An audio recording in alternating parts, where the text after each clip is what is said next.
Medicina é a arte de curar. Então eu só tenho um único compromisso com meus pacientes: aliviar o sofrimento deles e, quando possível, curar. Por isso que eu não respeito os padrões chamados, que se diz, os padrões científicos. Isso eu não posso fazer porque não é comprovado pela ciência. Para mim, o que comprova qualquer coisa é o efeito do tratamento. Se ele produz benefício para o paciente, é um tratamento científico, mesmo que nós não saibamos qual o mecanismo de ação desse tratamento. E eu uso os recursos, sejam quais forem, para beneficiar os pacientes, para que eles se beneficiem e pelo menos tenham o alívio do sofrimento e, se possível, a cura do paciente. Agora, depois, então, porque eu tenho uma mente de investigação, com uma forte tendência à investigação, depois eu não me satisfaço com isso e procuro encontrar uma solução, procuro encontrar algo que me satisfaça, que eu entenda por que ele funcionou. E depois de já ter curado o paciente, depois de ter dado o resultado, aí eu tenho interesse em investigar o porquê. E quando eu não consigo, porque eu não tenho laboratório, provar o porquê, eu sempre procuro um raciocínio lógico que me leve à conclusão do porquê. Por exemplo, no caso das alergias, o paciente, fazendo a autoimunoterapia, ele tem uma grande melhora da alergia.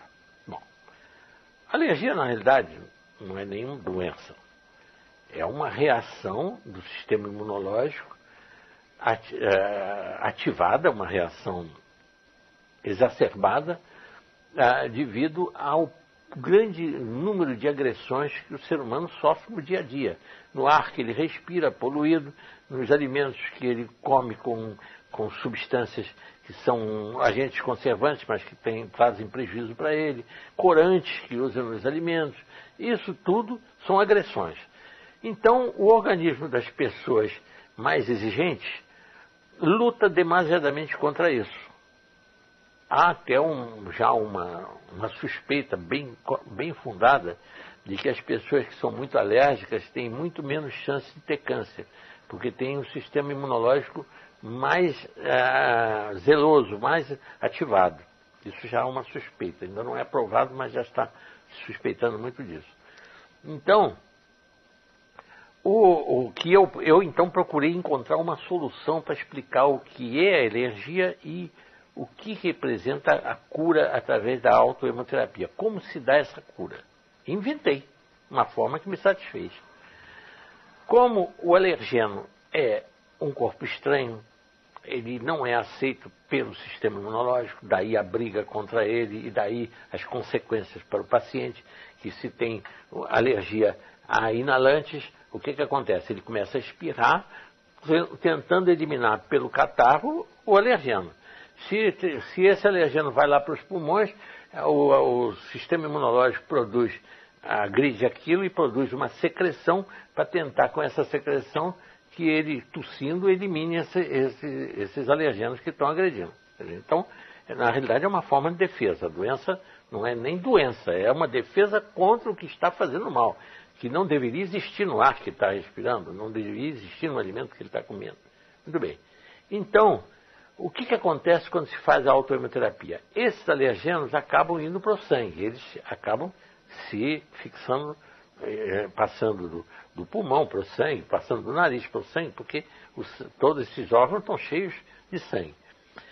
Quando o sistema imunológico vai lutar contra esse alergeno, ele vai encontrar o que ele considera que não é, quer dizer, ele vai identificar o alergeno, vai captá-lo e vai tratar de eliminá-lo, como um corpo estranho. E com isso ele vai... Agora, ao mesmo tempo, ele vai descobrir como inativar o alergeno, como ele vai lutar contra ele, já que ele identificou como corpo estranho. e acaba com isso induzindo o que chama tolerância imunológica. Ele acaba aceitando como próprio o que antes ele considerava um inimigo. É o que chama, quem diz que descobriu, o maior alergista que o mundo já conheceu, viveu 2000 anos antes de Cristo. Chamava-se Mitrídates, o rei Mitrídates, um rei grego. Ele descobriu que, quando ele tinha 10 anos de idade, ele descobriu que tomando doses diminutas de 2 venenos que se usavam para matar os reis na época, que era a cicuta e o arsênico, eles punham sempre no vinho, que era o alimento que mais disfarçava o veneno, e ele descobriu que tomando doses diminutas e crescentes ele ficava imune. Não sei como ele descobriu isso. Sei que o prazer dele era ter sempre um provador que ficava sempre ali, tinha que tomar o vinho. Quando o provador tomava o vinho e caía morto, fulminado, ele pegava com um gole, ele tomava o resto da taça de vinho e era considerado pelo povo como tendo poderes divinos. Porque todo mundo tinha assistido a pessoa tomar e morrer fulminado. E ele tomando o resto, em uma quantidade muito maior do veneno. Então, ele descobriu que o próprio veneno criava defesas contra o veneno. O veneno criava os anticorpos contra o veneno. Mas para isso ele fazia em doses crescentes. E é o princípio da vacina. É o que se faz quando se fabrica o soro antiofídico, para depois a gente nos salvar da picada de cobra, é injetar no cavalo doses crescentes de veneno, até que o cavalo suporta doses que matariam na primeira dose instantaneamente o cavalo. E aí já está com esse sangue desse cavalo é retirado, separado do soro, e esse soro, a parte branca, né?